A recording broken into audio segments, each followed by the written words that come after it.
ഇംഗ്ലണ്ടുമായി നടന്ന രണ്ടാം T20 മത്സരത്തിലെ തോൽവിക്ക് ശേഷം ടീമിലെ പോരായ്മകളെല്ലാം പരിഹരിച്ച് ജയിച്ച് മുന്നേറാനാണ് ഇന്ത്യൻ ടീം ലക്ഷ്യമിടുന്നത്.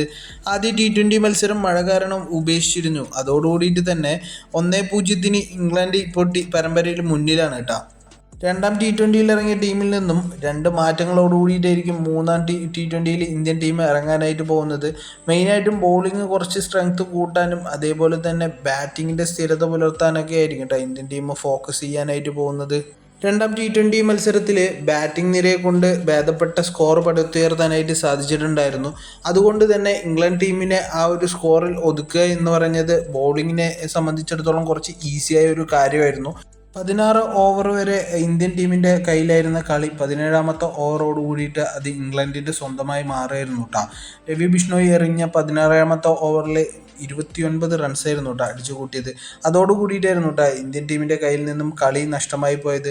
അതുകൊണ്ട് തന്നെ അങ്ങനെയുള്ള ചില പോരായ്മകൾ തീർത്തിട്ടാണ് ഇന്ത്യൻ ടീം മൂന്നാമത് T20 മത്സരത്തിന് ഇറങ്ങാനായിട്ട് പോകുന്നത്. നോക്കുകയാണെന്ന് എന്ന് പറഞ്ഞു കഴിഞ്ഞാൽ ഇന്ത്യക്കായിട്ട് ഓപ്പൺ ചെയ്യാനായിട്ട് പോകുന്നത് കഴിഞ്ഞ T20യിൽ ഇറങ്ങിയ അഭിഷേക് ശർമ്മയും അതേപോലെ തന്നെ സൂര്യവംശിയും കൂടിയിട്ട് തന്നെയായിരുന്നു.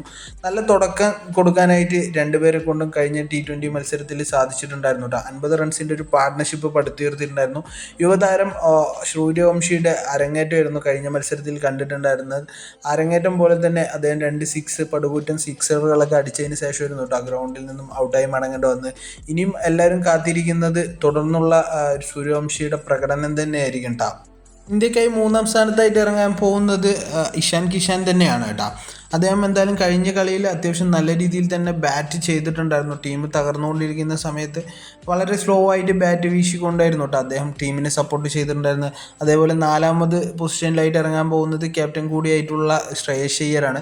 ശ്രേയസ് അയ്യരും കഴിഞ്ഞ കളിയിൽ അത്യാവശ്യം നല്ല രീതിയിൽ തന്നെ ബാറ്റിംഗ് സപ്പോർട്ട് കൊടുത്തിട്ടുണ്ടായിരുന്നു. അതിൻ്റെയൊക്കെ മികച്ച ഫലം എന്നുള്ള നിലയ്ക്കായിരുന്നു കേട്ടോ 190 എന്ന് പറഞ്ഞൊരു സ്കോറിലേക്ക് ഇന്ത്യക്ക് എത്താനായിട്ട് പറ്റിയത്.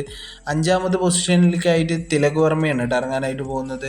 കഴിഞ്ഞ കളിയിൽ തികച്ചും വ്യത്യസ്തമായിട്ട് അദ്ദേഹം ബാറ്റ് ചെയ്തു എന്ന് തന്നെ വേണമെങ്കിൽ പറയാം. കുറേ കാലങ്ങൾക്ക് ശേഷം തിലക് വർമ്മൻ്റെ ഒരു വെടിക്കെട്ട് പ്രകടനം കഴിഞ്ഞ കളിയിൽ കാണാനായിട്ട് പറ്റിയിട്ടുണ്ടായിരുന്നു.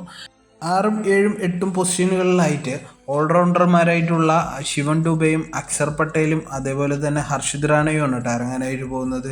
എന്തായാലും അവരുടെ ആ ഒരു ബാറ്റിംഗ് ലൈനപ്പ് കൂടി വരുന്നതോടുകൂടിയിട്ട് തന്നെ ഒരു ഭേദപ്പെട്ട ഒരു ബാറ്റിംഗ് സ്ട്രെങ്ത് അവിടെ ഉണ്ടാക്കാനായിട്ട് പറ്റും എന്ന് തന്നെ വേണമെങ്കിൽ പറയാം.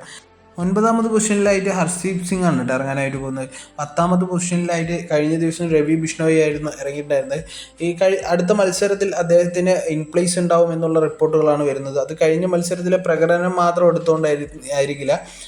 അടുത്ത് വരാൻ പോകുന്ന കളിയിൽ ഫേസ് ബോളേഴ്സിനെ സപ്പോർട്ട് ചെയ്യുന്ന പിച്ചായതുകൊണ്ട് തന്നെ പ്രിൻസ് യാദവിനെ ടീമിലേക്ക് കൊണ്ടുവരും എന്നുള്ള റിപ്പോർട്ടുകളാണ് കേട്ടോ വരുന്നത്. 11ാമതായിട്ട് ഇറങ്ങാനായിട്ട് പോകുന്നത് ഇന്ത്യയുടെ മിസ്റ്ററി സ്പിന്നർ കൂടിയായിട്ടുള്ള വരുൺ ചക്രവർത്തിയാണ്. എന്തായാലും ഇനിയുള്ള കളികളെല്ലാം വിജയിച്ച് പരമ്പര സ്വന്തമാക്കാനായിരിക്കും കേട്ടോ ശ്രേയസ് അയ്യരും കൂട്ടരുടെയും ലക്ഷ്യം എന്ന് തന്നെ വേണമെങ്കിൽ പറയാം.